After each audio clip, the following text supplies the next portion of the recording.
Қайырлы күн қазақ елі, сіздермен мен Ернар, қазақтың блогері.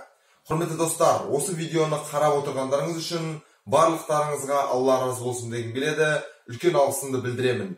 Осы видеоға құртатын алтын уақыттарыңызды текке кетпейтіндей, мен сіздерге барынша пайдалы біліммен, өз өмірімді өзгерткен формуламен дәл қазір бөлісетін боламын достар. Бүгінгі видеода Кәмшат Бекжігітованың «Ойыңды өзгертіп, өміріңді өзгерт» кітабының қалайша Қазақстандағы бестселлер кітапқа айналғанына жауап беретін боламыз.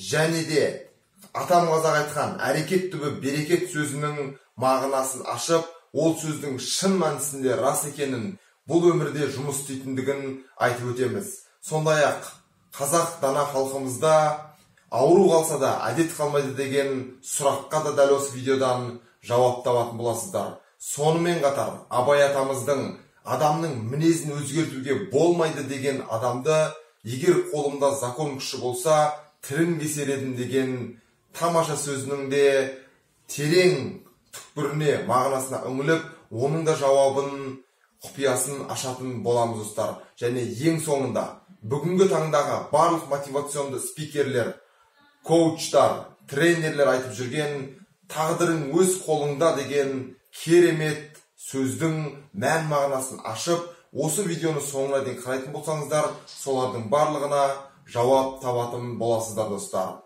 Ендеше достар, біз бастаймыз.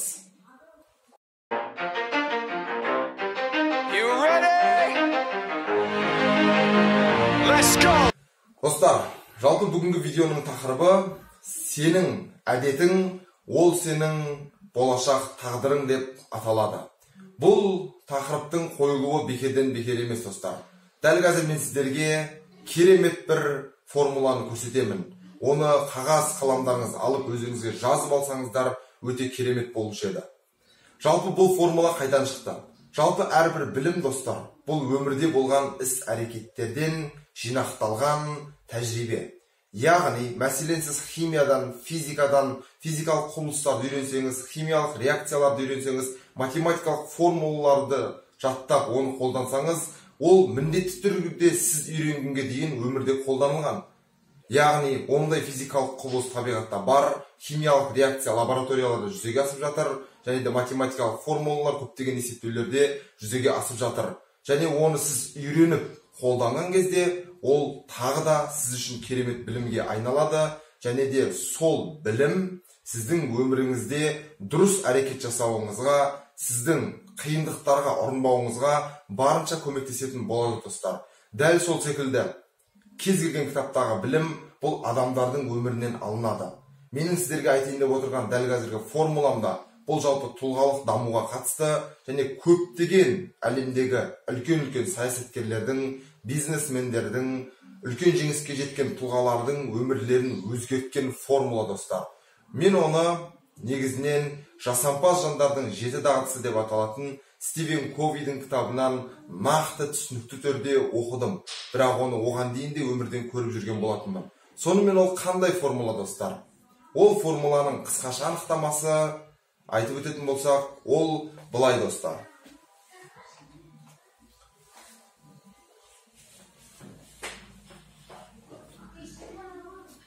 Кез келген нәрсе ойдан басталады.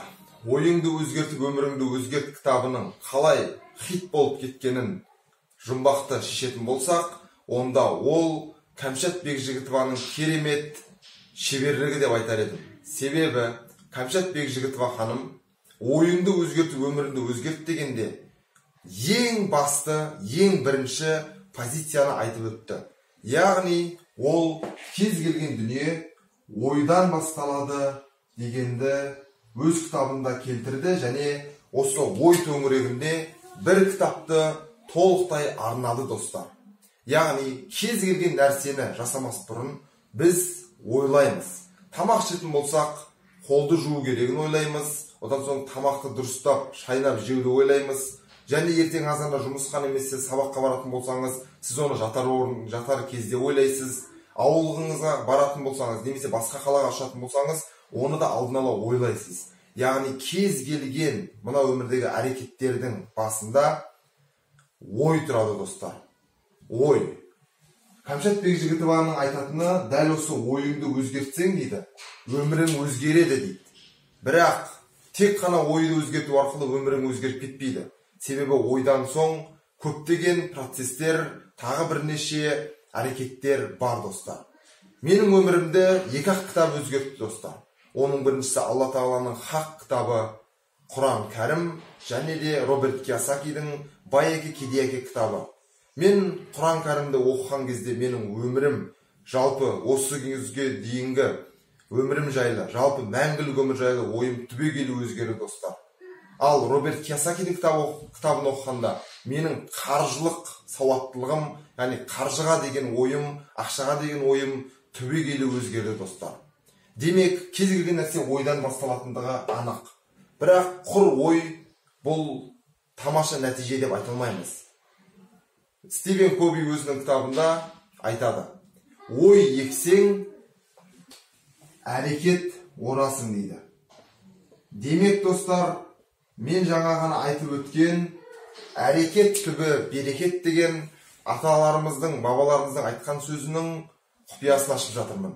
Демек, кез келген нәтижеге жету үшін, сіз армандаған өміріңізге қол жеткізу үшін, сіз қойған мақсатқа қол жеткізу үшін бізге әрекет керек. Бірақ әрекет ол дұрыс ойдан басталады.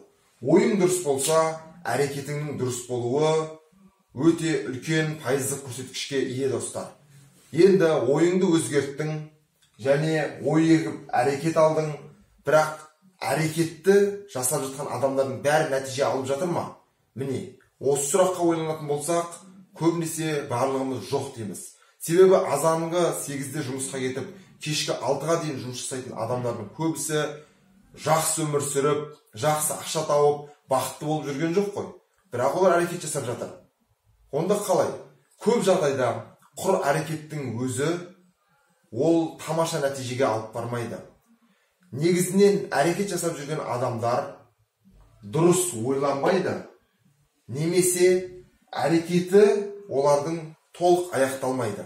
Яғни әрекет шала. Бір саланы істеп жүреді, одан соң екінші салаға ауысып кете салады. Немесе сол істеп жүрген әрекетін соңына дейін аяқтамайды. Бұндай жағдайда әрекет ешқандай нәтиже бермейді. Әрекет нәтижелі болу үшін, ол сіздің өміріңізді өзгертіп, сізді арманыңызға жақындату үшін, оны әрқашан үздіксіз жасап отыру керек. Демек, әрекетті былайша айтсақ болады. Ол 10.000 рет қайталануы керек. Бұл жерде біз әйгілі ғалым Томас Эдисонның электр лампасын ойлап тапқандағы тәжірибесін еске алсақ болады. Томас Эдисон электр лампасын ойлап тапқанға дейін 9999 рет, мүмкін одан да көп тәжірибе жасады. Және ол тәжірибелердің бәрі сәтсіз болды, бірақ түбінде ол электр лампасын ойлап тапты. Демек, ол әрекетті үздіксіз қайталай берді. Кез келген мықты боксер, мәселен Геннадий Головкин мықты болу үшін ол бір соққыны 1000 рет жасады.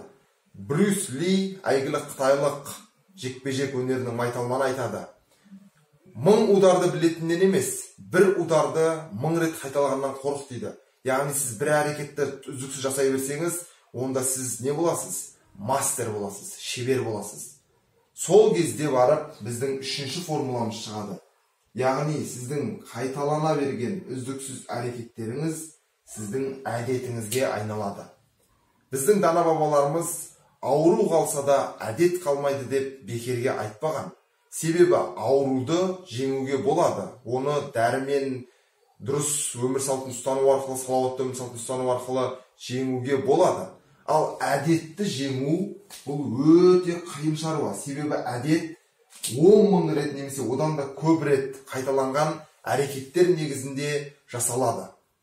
Енді көп адамдардың өмірінде, өкінішке орай бүгінде қазақ қандастарымыздың өмірінде қажеті жоқ, зиянды әрекеттер жасалып жатыр, және ол әдетке айналып кеткен.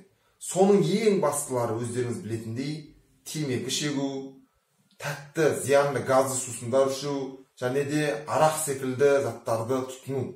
Яғни оны тұтына берген соң, ол әрекет арқылы жасалып, ақырында әдетке айналып кетеді. ал оны жеңу өте қиын шаруа достар. Егер біз дұрыс әрекет жасайтын болсақ, мәселен соның бірі азанда ерте тұру. Кез келген жетістікке жеткен адам таңертең ерте тұрып шаруасын бастайды. Ол арқылы адам біріншіден уақыт тұтады, екіншіден сергек болып жүреді. Осыны мәселен әдетке айналдыру үшін біз күнде азанда ояну арқылы әрекет жасаймыз. Күнде азанда бір уақытта, мәселен 6:30-да. 6:30-да күн сайын тұра берген соң, ақыр соңында ол әдетке айналады да, сіз онда құтыла алмай қаласыз. Ал құтыла алмай қалу деген сөз ол сіз үшін жақсы. Себебі сіз ерте тұруды әдетке айналдырдыңыз. Ол өте жақсы әдет болып табылады. Пайдалы әдет. Енді жасала берген әрекет әдетке айналған соң, әдет сіздің мінезіңізге айналады достар. Осы жерде айта кету керек, жаңа бабаларымыз айтты.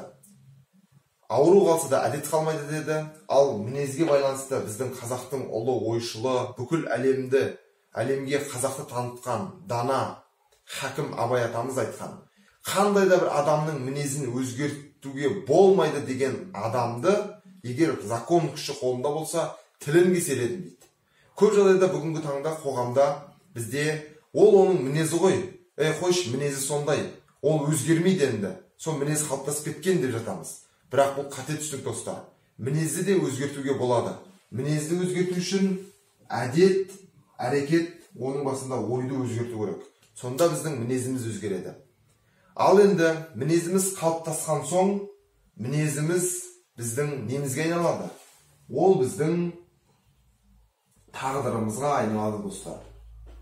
Демек, тағдырың өз қолыңда деген сөз, бұл көп жағдайда рас сөз. Алла тағала бізге таңдау құқығын берді.